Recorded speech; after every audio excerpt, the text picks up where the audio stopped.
You're listening to We Knew the Moon with Dee Safier, an empath who started a podcast to explore the universe, spirituality, and all things witchy woo-woo. Don't forget to check out the website weknewthemoon.co.uk for all your I do what I want and the moon made me do it merch, whichever excuse you prefer to use for all of your life choices. Hi everyone, my name is Dee and this is We Knew the Moon. I'm so excited because we are joined again by Tracey Pretty. Hi Tracey. Hi Dee, I'm here again, I'm back. I know, and so some of you who've been following us for a while will know Tracey as the original, the OG, co-founder of We Knew the Moon, and she had to take a step back now that her shop is more up and running after all the restrictions from the pandemic, but she promised that she would always come back and do regular guest spots. So today is one of those days, and I'm really excited. Check out her website, by the way, misspretylondon.co.uk, or if you're local, it's on Church Street in Twickenham. Go and check it out. It's such a gorgeous shop. I love it so much. It's where most of my money goes. Oh, thanks, Meg. I'm just going to say as well that I may be rebranding. If you get Church Street or the website, it will redirect anyway, but we may be called the Hare and the Moon, depending on how quickly I can get my bombing gear to do it. This episode is on empaths and narcissists. I've been so excited about this one. Been researching it a while and desperate to tell you all the things I found out, but I'm like, nope, gonna wait till recording day. So you and I, we identify as empaths, don't we? It's the name that sits most comfortably. Yeah, that's right. Right? We talked about we don't identify maybe with witch, not even maybe pagan, but no, there's something probably sensitive about us where we do follow a lot of these practices. We're slightly different, aren't we, Dee? And I think empath sums it up in a way that fits well with me. But also, when you say, oh, I'm an empath, there's loads of different types of empaths. So it doesn't necessarily describe what you are, what you feel, what your sort of special sensitivities are that well, unless you go into what kind of empath you are.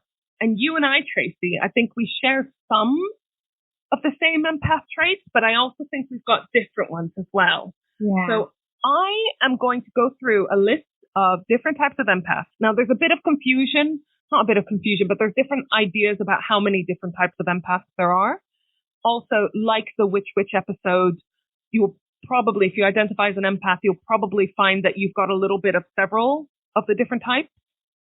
So what I want us to do is every time I tell you about a different type, I want us to say between 1 and 10 how much we feel like this type of empath describes us. Oh, I like it. It's like an empath quiz. Yeah.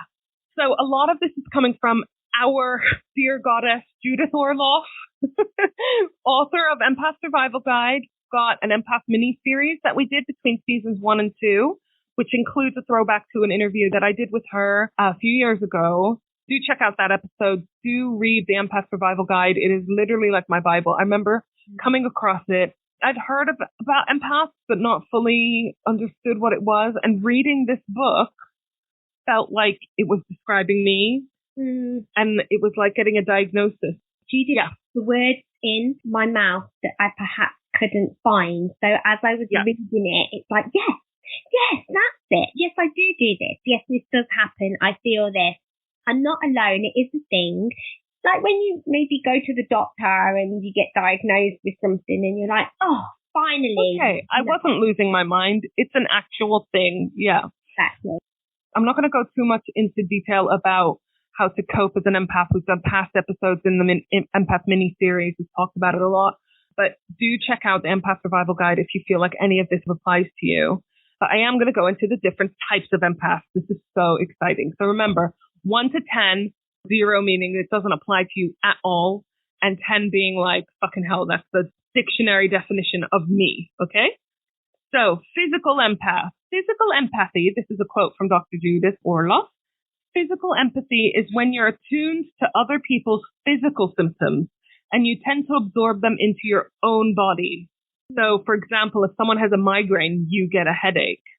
Like sympathy pains, sympathy cramps, or sympathy labor pains or whatever. That would be an example of physical empath. So you, when your friend or loved one, you tend to be more susceptible to people that you're close to with a lot of empath traits. So someone around you, someone you love, someone close to you, is having physical symptoms and you feel them to a certain extent yourself as well. They can also be positive. So if you've got a friend who's feeling physically vibrant, you may also feed off that. So what do you think? 1 to 10? This is a new thing I'm just working on now, where I think it's happening more than I know. So I'm going to go for a 6 or a 7. And the reason is that I've had a couple of experiences where I would have just thought that was life, not noticed it more. But now I know it's a thing you start to pick up. Oh, this is what's happening. Mirroring is one of the things. So one of the things I do is if I have a bad night's sleep, my mom has a bad night's sleep, and vice versa. Oh. We both know if we've had awful nights of just anxiety or restlessness, or usually something's happening with the moon, and she'll phone me in the morning to check I'm all right, or just know that we've both had a bad night's sleep. And I don't know whether she starts it or I start it. My mom naturally is close to me, even though she doesn't live near me and I don't see her a lot. The bond is very close. It's also one that I haven't paid too much attention to, and I will do after doing this research going forward. I'm going to pay more attention to it. I'm going to say maybe a 3. Okay. But I'm going to pay more attention and that might go up. I had the reverse happen where I met up with my friend Charlie and he was holding his liver and said that he'd experienced pain in his liver for like a while. And I, at the time, was due for a liver scan and my COVID was causing problems with my liver, and that my spleen area where he was holding was actually where my pain started that I'd been having, and he couldn't figure out whether it was diet or was something wrong with him. And that's the frustrating thing with being an empath, which he clearly is that sometimes you don't know what is your pain or what are your emotions or your physical feelings and what are those of another person. And that's why it can be often very draining, right? It's quite embarrassing, actually. I felt almost apologetic of, sorry about my liver. Sorry. So physical empathy, we're not entirely too sure, it seems like, but we're going to pay more attention. This one I feel like is going to be high for both of us. Emotional empath. So it's the same as the physical empath, but with emotions. And again, it can be positive or negative, but we can tell what this other person is feeling. We, as a result, get really exhausted by whingers and narcissists. We as empaths are left quite often not being sure which emotions are ours and which are not. And if you're not an empath, I've tried explaining being an empath to other people, and they're like, what, you feel sad when your friends are sad? It's more than that. I'm not saying that people who aren't empaths don't have empathy. Even if you're not an empath, if your friend or someone tells you is going through some stuff, of course you're going to feel for them. The difference with being an empath is that it becomes your emotion too. It's a roller coaster because you've got all of your emotions and someone else's emotions. It's next level being compassionate and having empathy. So what score out of 10 do you think you'd give emotional empath? I'm going high. 9.999. Yeah. So I don't like to give 10, really. I'm going to say an 8 or a 9 because I think it's stronger for me with, like I said, people that I know and care about. So intuitive empath is the next one. Now, again, there's lots of overlapping features in these different categories. So, but they don't even need the other person to say what is wrong. They can sense it when they haven't even vocalized it. They think they're covering it well. Paul gets annoyed with me when I ask him if he's okay, if he hasn't indicated to me that he's not okay. But I try to explain to him, no, but I can tell there's something wrong. And normally it is something that he's reluctant to talk about, not ready to talk about or whatever. So I think this is something that is a good practice that you can make stronger as an empath if you want to. I think it's something which I'm trying to work on. I like to do a fun game when people come in my shop. If they're looking at the crystals, tapping in a little bit to the one I think they need. It's my little game I play. But actually, it gets stronger the more I try and do it. So I would say on that one, maybe a 6.5, but growing through choice. I'm quite enjoying using my intuition. I like to see it as going to a gym. The more you work out, the stronger you become. And it's the same with empaths. I think as time goes on and the more we understand our superpower and know how to work through the harder times, the more we do see it as a gift and not a hindrance. The next one is dream empaths. Dream empaths receive intuitive information from dreams that help themselves and help others, according to Dr. Orloff. I rarely remember my dreams. I would say I remember a dream once every 3-4 months. For me, I get nothing from dreams, so I'm going to give this a 0. I'm the same day, actually, 0 to 1. I'm like you. I don't remember my dreams, but I'm pretty sure if I did, they'd be really good. Plant empath is the next one. If you're a plant empath, you accurately feel the need of plants and connect with their essence, says Dr. Orloff. That's not me. I kill all my plants by accident. I would love to say that I was that, but no. I think I'm going to give myself a 0 on that. I give myself negative numbers on this one. I'm so bad at it. No, same here. I can't tell what a plant needs. I overlove it. It dies. I feel sad. I wouldn't say I feel the plant's pain. I just feel guilt. But this might be a little bit more us because we are nature lovers, aren't we? Earth empath. So like the plant empath, but more in tune with the whole universe or the whole ecosystem. So changes in the planet we are sensitive to, like the weather. Some Earth empaths can sometimes sense earthquakes before they happen. Wow. So I started to do a thing recently. We've had a horrific summer of bad storms, like sunshine, lots of rain. And I caught myself saying to a customer the other day, what's the planet trying to say to us, huh? I just try and understand what this weather means. It's trying to tell us something. And you know when you have that moment of like, Trace, what did you just say? Like, did that come out of your mouth? Well, the planet is quite clearly telling us that climate change is real and a mega problem, so we need to get on that. I would say I'm more an Earth empath than a plant empath, but still not a very high number, maybe a 2 or a 3. I'm probably a 3 going up to 4. The next kind is an animal empath. Oh, I know. So I would say I'm quite high on this one. If you're an animal empath, you're probably the one playing with the pet at the party. Oh, that's very true. Dee has a lot of pets as well, so I think I do. Sometimes I question whether it's me transposing human emotions on these animals. Like, oh, look, that dog is happy or that dog is sad. Is that just me kind of creating personalities for them? But I don't think so. And like, for sure, when an animal is suffering, I literally physically feel sick, cannot bear it. I think that one I'm quite high. What about you? I can't watch. What's the show, The Battersea Dog Time with? Oh, For the Love of Dogs. Yeah, I can't. Even though they have a happy ending, can't watch any animal suffering. So on that scale, I'd say quite high, but I don't know whether that's empath or just the heart. I think the difference between an animal lover and an animal empath is the amount it affects you. Would you say you're quite high on that one, Dee? Yeah, I'd say probably it's one of my highest. I'd say like an 8 or 9. Oh. I can listen to stories, you know, how I love my murder podcast. I can listen to those all day. And, you know, they cover a bunch of all the true crime podcasts and documentaries, loads of, you know, horrific things. If any of the victims is an animal, I just can't. There's even a website, and I can't remember the name of it, but there's a website where you can Google films to check if any of the animals die in it. Good idea. I've still not watched Marley and Me. I can't. No. I watched the first 5 minutes when Marley was a puppy, and then I was like, okay, that's my time done now. What do you think your number is for this? I'm on the fence here. I'd say 5. Right. So those were the types of empaths specifically talked about in the Empath Survival Guide by Judith Orloff. Then I found a couple of other types of empaths. This is from an article on yourtango.com called Read If You Want to Know What Type of Empath You Are.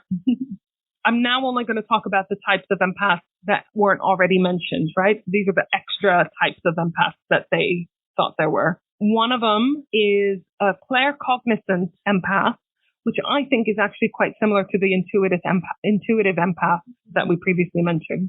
Being a claircognizant empath, you have the ability to know if and what needs to be done in a situation without any solid evidence or rationale behind it. Oh, wow. That was interesting. That's like fucking, right, okay, we need to do this, this, and this. No, I don't know why, but we do. Like, in my mind, that's like a super good, like a natural leader or a manager, maybe. Yeah. Has that ever happened to you, Dave?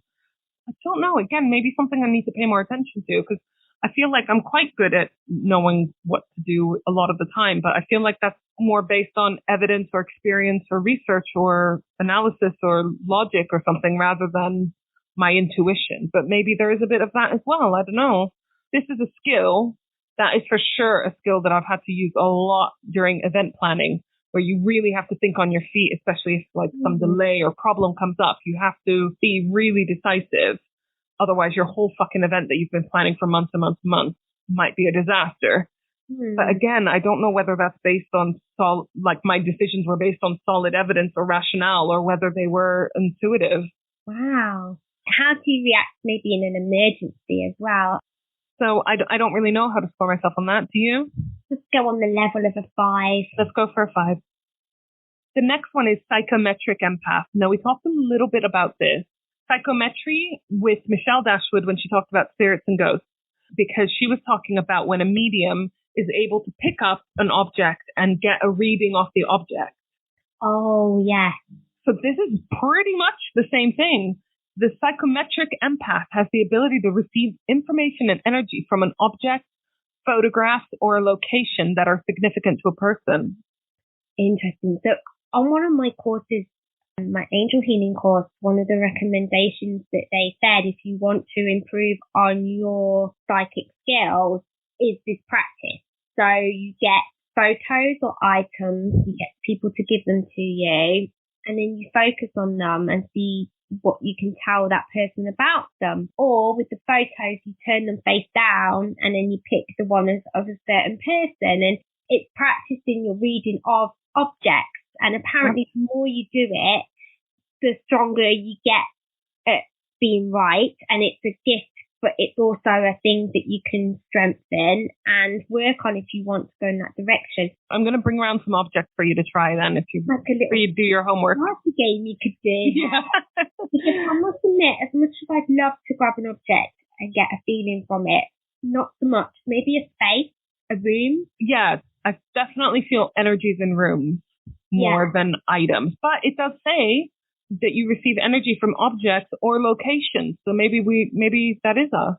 Oh, okay. So I'm going to say maybe a 4 for that reason. Yeah. What about you? What do you think? I think they're 4 or 5. Still not sure. Yeah. So the next one is precognitive empath. The precognitive empath holds the ability to feel a situation or event occur prior to it actually happening. This can be seen through dreams or extreme emotional physical upheaval. Precognitive empaths may experience a sudden sense of anxiety or nervousness, and their intuition becomes intensified or heightened. Now, I don't think this is me at all, but what I will say, I can't sense what's going to happen, but I can sense when something isn't going to happen. This is going to sound weird. If we make a plan, it, right? You can't picture it. That's it. That's exactly it. Like, for example, when we booked to go to the Summer Solstice Festival, I wanted to go so much. I was so excited. I was planning for it. But in my mind, I couldn't imagine it happening. Yeah. I couldn't visualize us there. I can't visualize it, and it ends up not happening. Because I can't visualize it, do I think it's not going to happen? And then the self-prophecy happens where because I can't imagine it, I'm less invested, and therefore it doesn't happen. But then I think of examples like this festival, and that's why I mentioned it, where it didn't not happen. I'm going to try to use less negatives in one sentence. The reason why it didn't happen had nothing to do with us. No. It was a fucking global pandemic. Yeah. So that was nothing to do. There's no way that I influenced that outcome of us not going. No. These are things a lot of the times that I'm super excited about. I had bought outfits to wear at that festival. Do you know what I mean? So yeah, I feel like I can sense when something's not going to happen for me because I just don't feel it in my bones, or I'm not able to visualize it. The next one is the medium or the psychic empath. So these are the people that are in tune with the spirit. So they can communicate, hear, or see different spirits. Oh, what do you reckon, Dee? We've had many chats about this one before, haven't we? Because we went to Glastonbury and we went into that really old pub and you said to me, what do you feel? It was like that medieval place. It just had a little bit of a... Yeah, the Georgian Pilgrim. I don't know. I don't think it's something I'm very good at. What do you think? I have a few examples of living in places which have just been horrific. One of them caused what I thought was a nervous breakdown. And I seem to have lived in places where suicides have happened. 3 of my flats, people have jumped or fallen off the balcony. I would just like to point out that you weren't there at the time, because otherwise it's just, maybe I'm listening to too many crime podcasts. Kind of sounds like the one link is you, Tracey. Me, I wasn't once, unfortunately. I was. And I was in my office, and I guess it's the moment where you reflect on, yeah, my brain's painting one story, but actually it was very different. And for some reason, I stepped out. My brain told the story after that I'd heard something, but I didn't see. For something, I stepped out and I looked over the balcony, and there was a man there. He had no family. He'd had no story in the paper. He didn't even have proper investigation, which makes me really sad. Is this my brain making this up because I need to paint the story, or is there something else going on? I'll never know. I looked at him and instantly felt that he was an immigrant who had moved to the country, homeless, had no family, no connections, moved for a better world. I don't think he probably spoke the language, and I think he had nothing. Whether that's my empath part or whether that's just my brain making that story. But yeah, I've lived in 3 places where suicides have happened. One of them, we had to move. It sent me into breakdown. She tried to possess me. She caused a huge anxiety. I felt the tingles going from my feet up through my body when I was eating dinner. I wasn't practicing any form of spirituality. So there was no protection. I had no crystals. This is pre-spiritual Tracey. She was troubled, and she saw me as an open portal for whatever she wanted.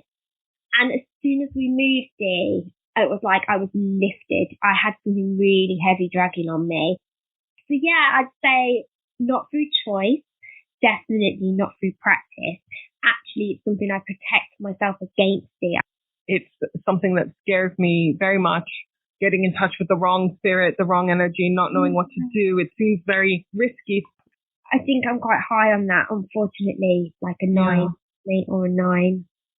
The next type of empath I'd never even heard of before, and I'm probably going to say it wrong, but is the Heyoka empath.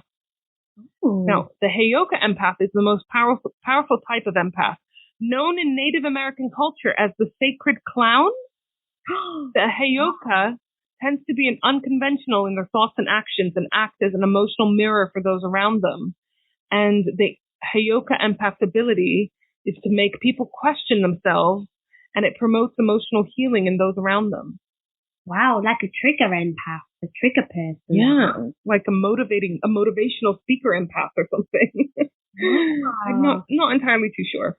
Anyways, then I found another article which had, they have 14 different types of empaths, but 3 of them were new to this list that I've already compiled. So this is from greatest.com, an article called Types of Empath. Indigo empath, which is not to be confused with indigo children, who are a totally separate thing.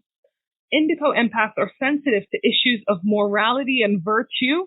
If someone's acting in bad faith or acting immorally, the indigo empath is likely to spot it. They are instinctively feel drawn to those who act with a sense of righteous moral purpose, caring whether someone is good more than whether they are nice. And there's a big difference between that. Doesn't really know. I mean, everyone's idea of morality is really subjective, isn't it? Can you spot someone who's lying, Dee? Yeah, but that's just a general empath thing, isn't it? I don't know. I am terrible at spotting people's motives and morals. Well, then you're not an indigo empath. I'm going to score me low on this, like a 2. You? 0. But the important thing to remember, though, is that you can be different types of combination of these different types of empaths and to different extents. You might be wondering, wow, being an empath sounds shit. What are the advantages? And it is true. Unless you do a lot of research on being an empath and practice, self-care, boundaries, all this kind of stuff, it is really shit. I'm not going to lie, right? We know no different. I'd love to be that carefree person who is in their own bubble and not feeling the world. But I know no difference. But empaths tend to they quite often go down the route of being a healer, diplomat, peacemaker, counselor. So they have an ability to articulate what other people are feeling, sometimes better than those people themselves. And this lends itself to helping the other people with their emotional growth, with healing rifts between their misunderstood parties, so mediating. But it's a double-edged sword, isn't it? Because as an empath, you can't always switch off your hypersensitivity, which is why you need to just literally retreat and be on your own. That's the only way that you can switch off, by removing all the stimulus. And you can become overwhelmed if you don't regularly take time to ground yourself, to focus on your own needs, self-care, etc.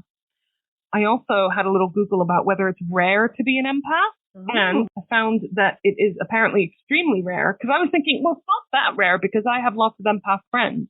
But then I was thinking, actually, no, because maybe I specifically choose to have empath friends. But apparently research estimates that just 1% to 2% of the population possess empath traits. Wow. Did you think it was that low? No, I would have thought like 10, 20%. Had it, because so, like you, so many people in my life that have it, and I meet so many people that are empaths that in our world today, it's quite common. It's because we attract them more, can spot them more, are attracted to them more. Like you in your shop, for example, you've got this lovely spiritual gift shop. So of course, empaths are going to be drawn to that. You're going to have a higher percentage of empaths, a higher density of empaths coming into your shop than in the average population. But like you said, it is difficult because you as an empath tend to put everyone's needs before your own, and therefore you have a tendency to have emotional burnout before others. But we're thought of as good listeners. You know you're an empath if you go to a party and you get a stranger telling you their life story. People open up to you, you know, even if you've just met them. And sometimes they even say to you, oh, I don't even know why I told you that. And it's like, oh, it's because I'm an empath. Don't worry about it. Everyone fucking does it. Yeah. So yeah, you're thought of as a good listener. People come to you with their problems. You're also considered to be a good problem solver. Again, going back to like having that intuition in decision making and problem solving. And you're also known to be caring, nurturing, because of this special ability to feel and read people or the situations. These people, empaths, us, would take on the world's problems if we could and carry that burden with them, which quite often we do, which means that empaths are quite often prone to anxiety, depression, fatigue, but also things to help numb those emotions. So that's why you get a lot of empaths, unfortunately, going down the route of addiction. Yeah. Very important to understand. If you feel like you are an empath, fucking buy that book, Empath Survival Guide. It will literally change your opinion about being an empath from being a curse to being an absolute gift. But you have to know how to deal with it. Those are all the different types of empaths. As you saw, there's some overlap between the different ones. I suspected that we would feel like we had little bits of some of them and more bits of other ones. It's not one cohesive group. Not all empaths are exactly the same. A bit like the witches episode. Do you remember when we tried to choose which we were? I guess it's the same for this. Some will be stronger, some will resonate more. Now we're going to talk about a slightly more serious, harmful side to being an empath, and that is our relationship with narcissists. My tongue bends at that word. I think that's probably true of a lot of empaths, because chances are we've come across several narcissists in our life. And I wanted to talk a little bit about why that is, and also how to protect ourselves from those situations. First of all, I wanted to talk about what a narcissist actually is. I mean, it's another one of those words that we throw around a bit, usually in a not too complimentary tone, but I wanted us to sort of define what is an actual narcissist. And it's a person who has an excessive interest in or admiration of themselves. If you think of people that are egotistical, vain, the type of person it manifests itself in loads of different ways, but you know the type of person where if you've been to Tenerife, they've been to 11 Reef. Yes, always better. Always manage to revert a story back onto themselves. Those are the sort of obvious examples, but sometimes it's not as easy to pick up on a narcissist as that. It was really interesting because I was researching empaths and narcissists and the links and relationships between them. And I got some sources I would not expect. The Independent and Economic Times. Really? So I quite like that. I got these from sort of the non-traditional sources for this kind of topic. These names are used a lot in psychology, though, aren't they? Exactly. So the thing with empaths is that we are naturally drawn to narcissists and they are naturally drawn to empaths. And unfortunately, that leads to toxic relationships. You will not get a happy empath/narcissist relationship. It's just not possible. So the empath's natural state of being is give, give, give. And the narcissist is take, take, take. Mm-hmm. The narcissist loves someone worshiping them or going above and beyond for them. And that's what empaths do. You know, we have like broken wing syndrome. There's clever narcissists and there's stupid narcissists. The stupid narcissists are just very obviously narcissists right from the start. But the clever ones know how to manipulate and use charm to get in there. Yeah. And then by the time you realize, shit, it's a narcissist, you're already in love with them, you're invested, you're in a relationship, you're in a deep friendship, and it's harder to extricate yourself. One of the main difficulties with being an empath is that empaths forgive everything. Oh, I don't know about that, Dee. Well, maybe not everything, but empaths are very forgiving because you make excuses for the other person. You see their side so much that you're like, oh, well, you know, they had a difficult childhood, so that's why they cheated on me or whatever, right? Let's say forgive, but not forget. No, because it hurts so hard. But because of this forgiving nature, the narcissist knows that they will be able to get away with more with an empath than possibly someone else. Very true. But unfortunately, it leaves, like you say, we forgive, but we don't forget. So it leaves the empath feeling used and degraded. And therefore, your self-esteem takes knocks. And then you're more easily manipulated because you feel so low.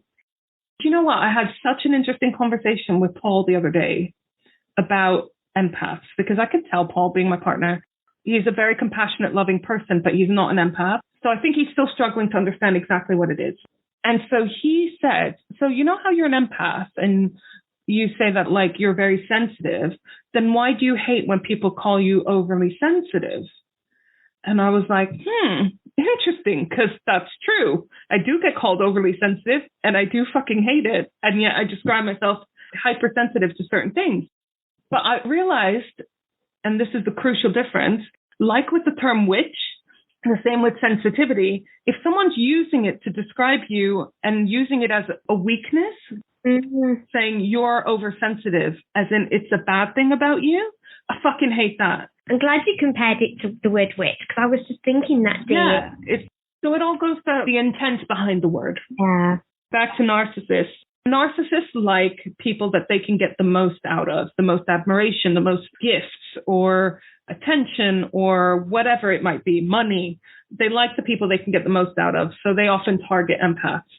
And this might be all subconscious. You might meet a narcissist who's never even heard of these terms, but they just know what they want and what kind of person to get it from. It won't be surprising to you that in this Business Insider article that Judith Orloff is quoted, because she is the goddess. She said, this toxic attraction is always destined for disaster. Empaths and narcissists attract each other, but it is not ever going to be a happy relationship. It will always be toxic, unfortunately. And so the quote is, what narcissists see in empaths is a giving, loving person who is going to try and be devoted to you and love you and listen to you. But unfortunately, empaths are attracted to narcissists because at first this is about a false self. Narcissists present a false self where they can seem charming and intelligent and even giving until you don't do things their way, and then they get cold, withholding, and punishing.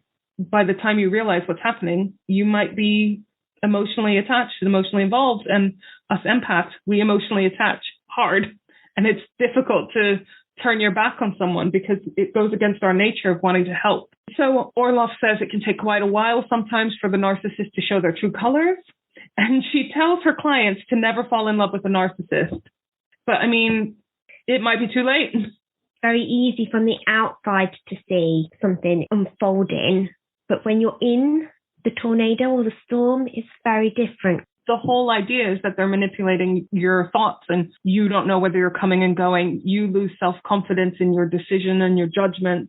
The interesting thing that I don't think I really fully clocked onto is that narcissists love drama and chaos. They thrive in it because it's easy to manipulate situations and people when there is drama and chaos. So here from Shannon Thomas, a therapist and author of the book Healing from Hidden Abuse, which I'm totally buying and reading. Empaths work hard for harmony. We just want fucking peace. We want peace of mind. We want stability. We want calm, right? Because any kind of change in the emotion or the vibe really is unsettling for us. Whereas narcissists are looking to do the opposite. They enjoy chaos and they like to know how to pull people's strings. Narcissists manipulate empaths by stringing them along with, this is a key phrase, intermittent hope. Now, if you've ever been in a relationship that's been abusive, I'm not just talking about, boyfriend, girlfriend. I mean, like friendships, family, whatever. This phrase, intermittent hope, fucking got me because that is exactly it, right? They seem to know when exactly to show you these little glimmers of hope, of like a better life with them. The minute you're like, that's it, I'm leaving, I'm cutting this person out, it's over, you get this little fucking nugget of joy from them. Yeah. And that is enough for us to cling on to, like, oh my God, maybe it can change. Maybe I got it wrong. Maybe they're not so bad after all. Maybe it's my fault. Maybe I just need to try harder. And sometimes these little glimmers of hope are just so pathetically small. Yeah. We're just so desperate to have any kind of sign that we're doing the right thing by being with this person, keeping this person in our life, helping this person, whatever our relationship with them is. You're waiting for that penny to drop with them. Oh, shit, I have been an asshole. But that moment will never come. Never come. And even after you break up with a narcissist or cut them out of your life or move on from a job where you're working for one, if you are waiting for closure, just fucking move on and find your closure somewhere else. You will not have the closure that you want if the closure you want is for them to realize all the things they've done bad, apologize for it profoundly, and promise you they'll never do it again and that they've grown as a person. If you're waiting for that kind of closure from that relationship, stop holding your breath and just accept that you have been involved with a narcissist and that will never happen. And your closure is that you were strong enough to move away and find something better for yourself. Horrible crap, isn't it? It's awful. It just makes me feel sick thinking about it.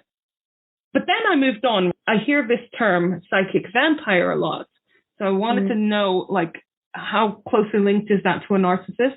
And I think pretty much in a lot of ways it describes a narcissist. It's more often used in like popular culture and literature and stuff. It's also known as an energy vampire. So it's people that feed off of your energy. We used to work with someone like this and we used to call her the vibe assassin. We'd always have such good fun at work. And as soon as she walked in the room, silence and the mood would just plummet. So we called her the vibe assassin. I think we all know people like this.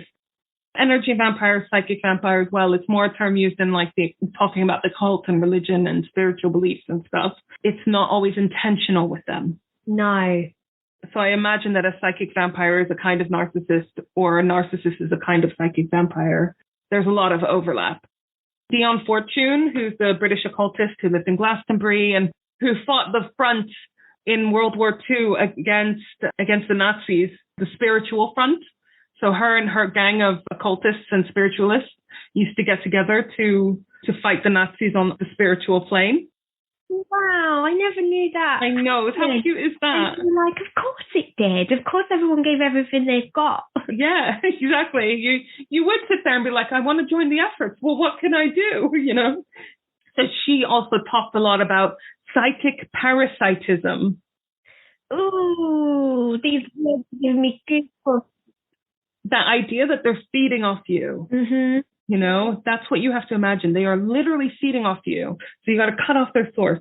They get increased energy around other people, but it leaves the other person exhausted or drained. Headachy. Yeah. This quote freaks me out a bit. From healthline.com, how to recognize and respond to energy vampires at home, work, and more. This quote just freaked me out. Energy vampires can be anywhere and anyone. They can be your spouse or your best friend. They can be your cubicle mate or your neighbor. Oh, no. I was like, hide away from the world. learning how to identify and respond to this toxic behavior can help you preserve your energy and protect yourself from a great deal of emotional and physical distress. Here are some characteristics of energy vampires before we go into how to defend ourselves from them, right? You've got to learn how to spot them. They don't take accountability. We talked about this, right? The closure, and with them acknowledging, you know, and sense of justice, like just admit you were wrong. You won't ever have a psychic vampire or a narcissist admit they were wrong unless they are doing it just to manipulate you. They don't believe it, but they're saying it because they know at this point it's the only thing to keep you dangling for a little bit longer. They're often charismatic because quite often assholes need to be charismatic to keep you dangling. And they seem to slink out of trouble. Water off a duck's back, you know? Because they don't care. They don't care so much, but they're just experts at letting nothing touch them like that. They're crafty, and they often pin problems on other people. Such a shame, Dee, because they're actually really clever. And if they put their energy into something positive, they could probably be like amazing world leaders. They could put that energy to really good positive use. Exactly. It's like evil geniuses, you know? Geniuses, that's exactly what. If they use that genius for good, imagine where we'd be. But they're not, and they never will. But because they never accept responsibility or any part in their role in a disagreement, it means you're left holding the blame and the guilt. Yeah. So you're left feeling really fucking shit. Because, you know, when you resolve an issue with your partner or your friend or a coworker, and you're like, right, okay, well, I could have done this better, or I was wrong to do this. If you're the only one doing that, the other person's like, yeah, you should have done that better. Yeah, it is all your fault. You're going to be left feeling crap, aren't you? Whereas if they were saying, yeah, well, I also misunderstood and overreacted and I did this that was a bit bitchy, you have the opportunity to both be a lot more positive about the situation because you resolved it. You've both admitted that you were being immature or angry or whatever, and you can move on. But they are also always involved in some kind of drama, which is exactly what we're talking about with the narcissist. That's their drive. They are happy in the middle of a catastrophe because people that are in flux and emotional distress are easier to manipulate. They never like to be outdone, and they aren't keen to share the spotlight. So again, 11 or Reese. They also, here's a key indicator, they struggle to feel genuine happiness for another person. So here are some ways to protect yourself against psychic vampires, energy vampires, psychic parasites, narcissists, you know, these group of individuals that share a lot of common characteristics and that often target empaths because we are open to this kind of manipulation more than others. Our walls are down. And we put them up for specific individuals if they prove us wrong. But quite often we only do that far too late as well, because by then they're in and they've managed to manipulate us if they are a narcissist. And they get more out of us than they would someone else. Yeah. So the first one is to establish boundaries. Now, this is super important for an empath anyways, in any context, even against non-narcissists. We just need to have our boundaries more than other people because otherwise we get drained super fast. If it's a friend that's a narcissist, but it's a long time friend, you know, that you met at school, maybe you don't see each other alone. Maybe you have buffers in other friends, you know, you meet in a larger group. Or maybe you don't meet in a private setting where things can get too intense. Maybe you go out dancing or something. You don't have to talk to them because the music's too loud. Is that your idea? Basically, you know, where you just have that distance where you need it. And then if it's someone that you work with, now this is super tough because you can change your job, I suppose, but it's the one that's least your choice.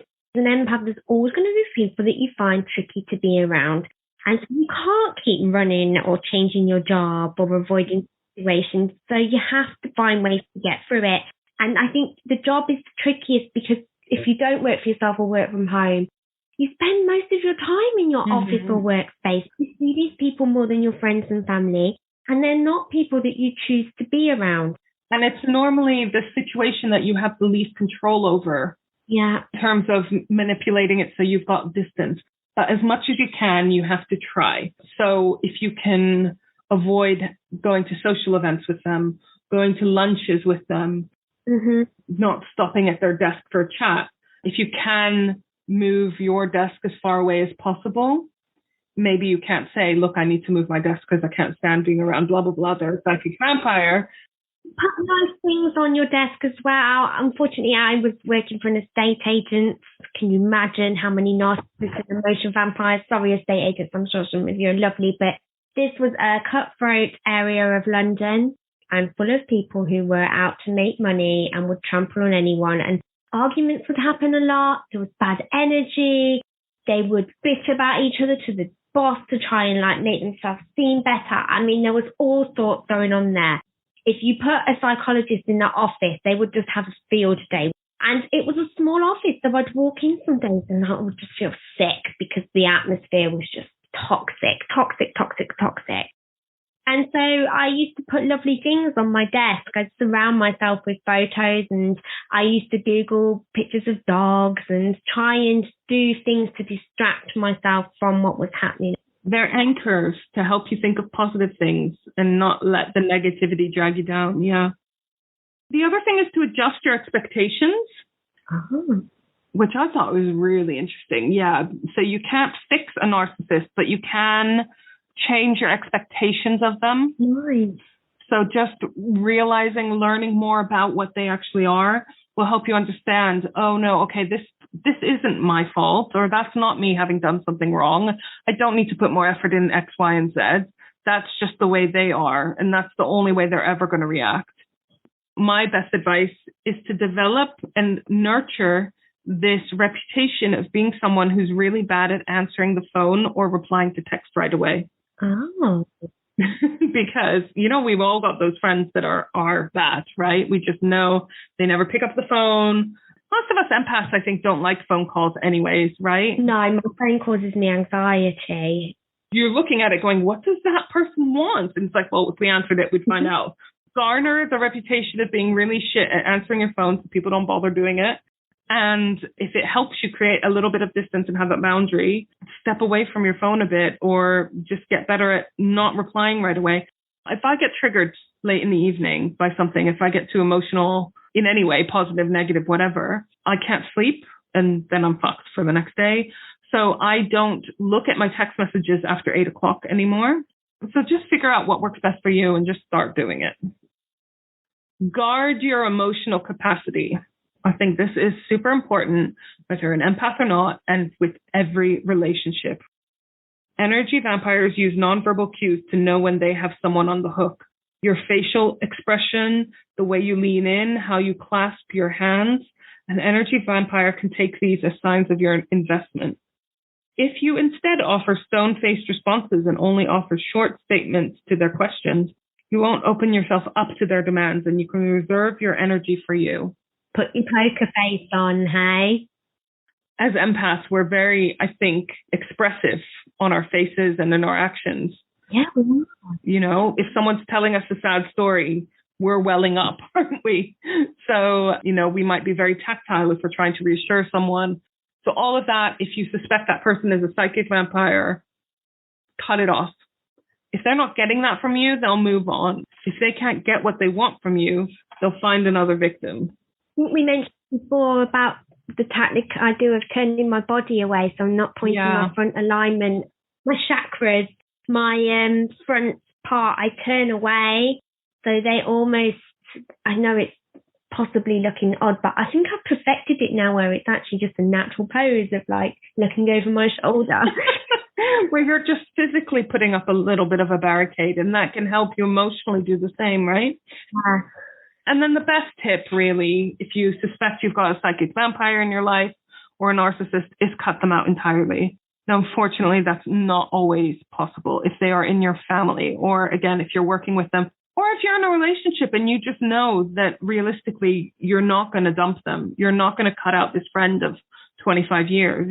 But actually, in more cases than you suspect, you will have the freedom to do this. It just goes against our nature as empaths. Remember, we're in control, though. Everyone's in control of their actions. No one can make you do anything. No one can make you say anything.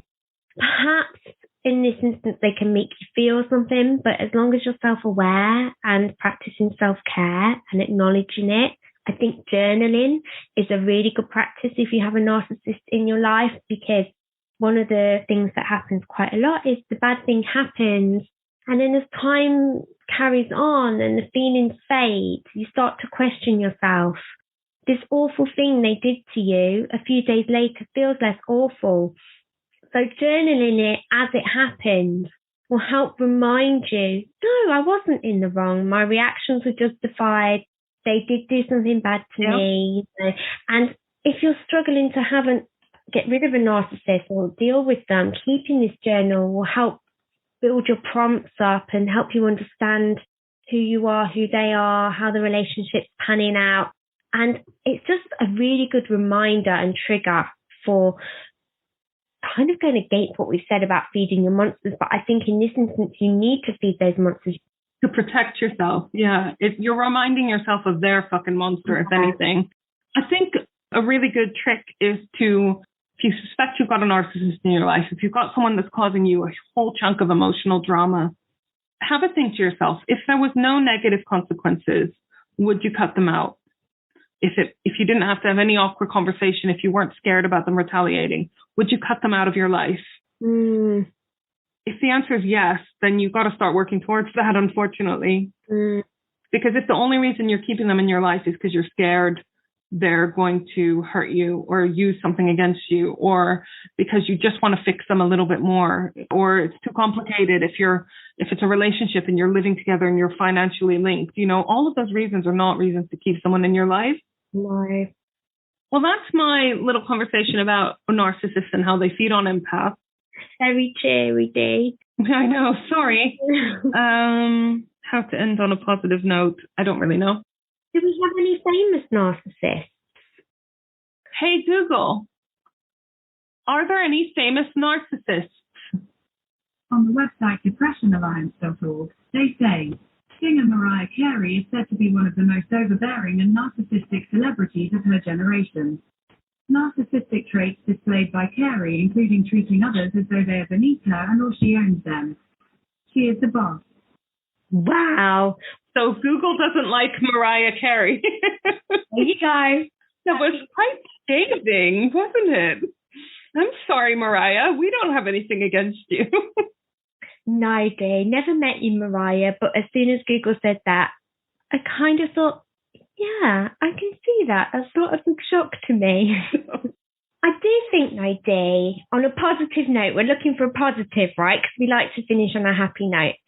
I do think that throughout all the trials and tests as an empath and all the narcissists that have tricked me, hurt me, or put me through hell, and all of the social and energy vampires in my life, I wouldn't change it for one bit, because it's made me grow as a person. I don't think I would understand this episode as much as I do if it wasn't for what I've been through.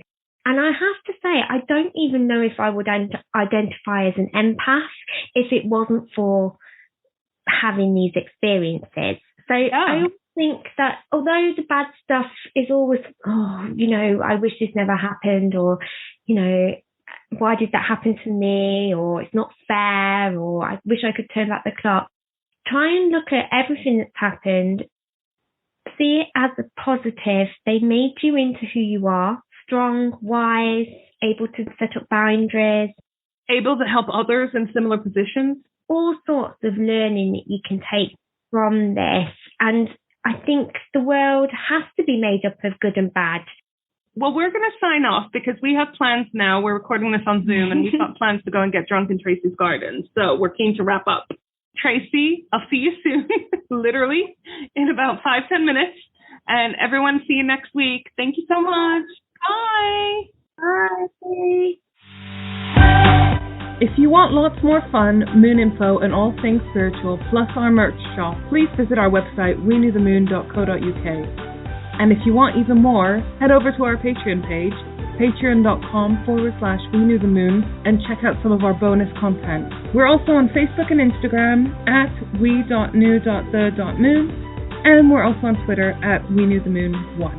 See you next time.